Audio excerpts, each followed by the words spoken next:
On the quiet edges of Tulsa's sleepy suburbs, Primrose Lane was a place where time seemed to pause.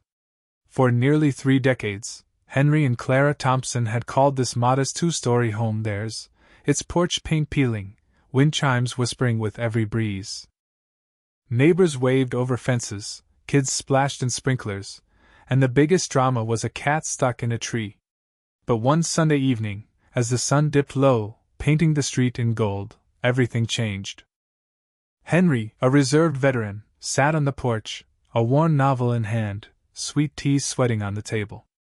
Clara, ever content, tended her petunias and daisies, humming softly as she adjusted her watering can. The air carried the scent of fresh-cut grass and barbecue, a guitar strumming lazily down the block.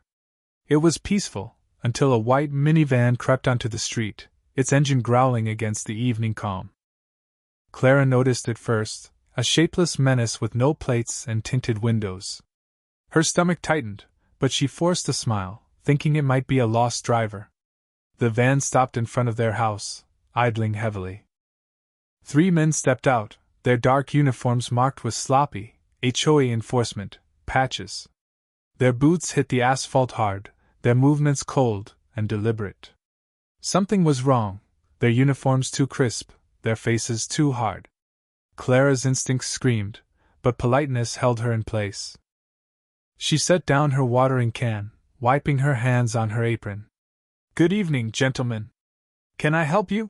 she called, her voice bright but strained. The men didn't answer. The tallest, hiding behind sunglasses despite the fading light, studied her like prey. His partners shifted, restless. The breeze died, the street fell silent, and Clara's unease sharpened into dread. The tall man stepped forward, his shadow swallowing her flowers. "You're violating HOA codes," he barked. "Those plants, unauthorized landscaping." Clara blinked, stunned. She'd helped write the neighborhood rules, attended every meeting. "There's been no rule change," she said, steady but cautious.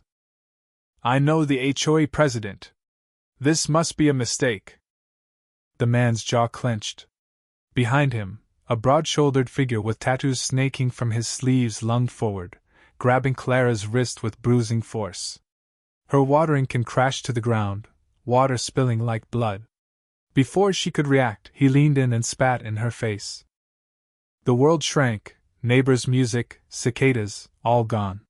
Shock and humiliation burned as Clara staggered back, wiping her face, her heart pounding. Inside, Henry heard the clatter and Clara's sharp cry. A cold clarity cut through him. He rose from his recliner, joints protesting, but his focus was razor-sharp. This wasn't about his old war wounds or aching knees. It was about Clara. He reached for the Remington 700 bolt-action rifle by the door, a relic as familiar as the house itself. Checking the chamber with practiced ease, he stepped onto the porch. The men didn't notice him at first, too busy taunting Clara. When they turned, they froze. Henry held the rifle not with bravado but with the calm of a man who knew its weight. "Let her go," he said, his voice low, carrying a finality that thickened the air. The men hesitated, then laughed, a harsh, mocking sound. The tall one pulled a cheap plastic badge from his jacket, waving it like a toy. "Put it down, old man," he sneered. "Or you'll regret it." Henry didn't flinch. His eyes locked on the man gripping Clara's wrist. He saw the flicker of movement, the tattooed man's hand creeping behind his back, reaching for something hidden. Henry knew that motion from jungles long ago, where hesitation meant death. He didn't need to see the weapon to know the threat. Inside, something stirred, not anger, but a cold, unyielding resolve. Clara's trembling glance met his, full of trust, sealing his choice. Time slowed. Henry shifted, the rifle stock firm against his shoulder, his cheek against the wood. His heartbeat steadied. The world faded, wind, dogs, streetlights, until only Clara and the threat remained. The man's hand vanished behind his back, fumbling. Henry didn't wait. The rifle's bolt clicked into place, a sound as final as a judge's gavel. The first shot shattered the evening, echoing down Primrose Lane, rattling windows, scattering birds. The man holding Clara jerked backward, his grip loosening as he crumpled like a broken puppet. Clara stumbled, gasping, her hand clutching her chest. Henry didn't pause. The bolt clicked again, smooth and practiced. The second man, the one with the fake badge, bolted for the van, boots slipping on gravel. Henry's rifle rose steady. He exhaled. The second shot rang out, clean and final. The runner twisted mid-stride, collapsing near the van's bumper still. The third man, younger, dropped flat, screaming, "I give up! Don't shoot!" His panic filled the silence. Henry lowered the rifle slightly, finger off the trigger, but his eyes never left the man. Clara clung to the porch railing, pale but standing. Neighbors peeked from windows, dogs barked, and a phone dialed 911. The rifle's smoke curled into the dusk, ghostly and fleeting. 40 seconds later, sirens wailed, red and blue lights flooding the street. Squad cars screeched to a halt, deputies spilling out, guns drawn. "Drop the weapon!" they shouted, barrels trained on Henry. He stood motionless, rifle low but firm. Deputy Mark Carter, sharp-eyed and steady, spotted the security camera blinking above the Thompsons' door. "Hold your fire," he ordered, lowering the tension. Approaching Henry, he asked, "Sir, are you okay?" Henry nodded once, glancing at Clara, who stepped forward, taking his hand. Deputies cuffed the surviving man, his defiance crushed. A search of the van revealed handguns, duct tape, zip ties, a stun gun, and fake HOA notices, a predator's toolkit. This wasn't a prank.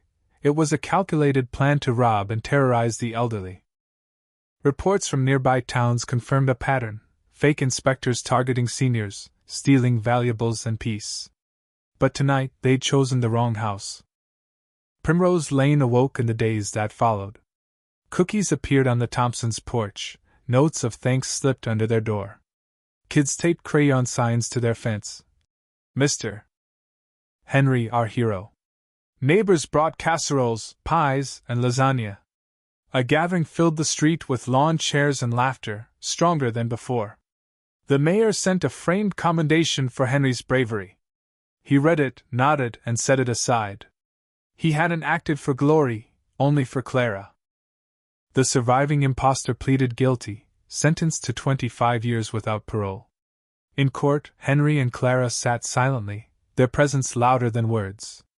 Victims from other towns watched, finding closure. As the gavel fell, Clara squeezed Henry's hand, and he bowed his head, the weight of the night settling. Outside the courthouse, sunlight warmed their faces. Henry paused, the breeze tugging his jacket. Reporters buzzed, but he heard only Clara's steady breathing. Sometimes justice wasn't a badge, it was a steady hand and a 308.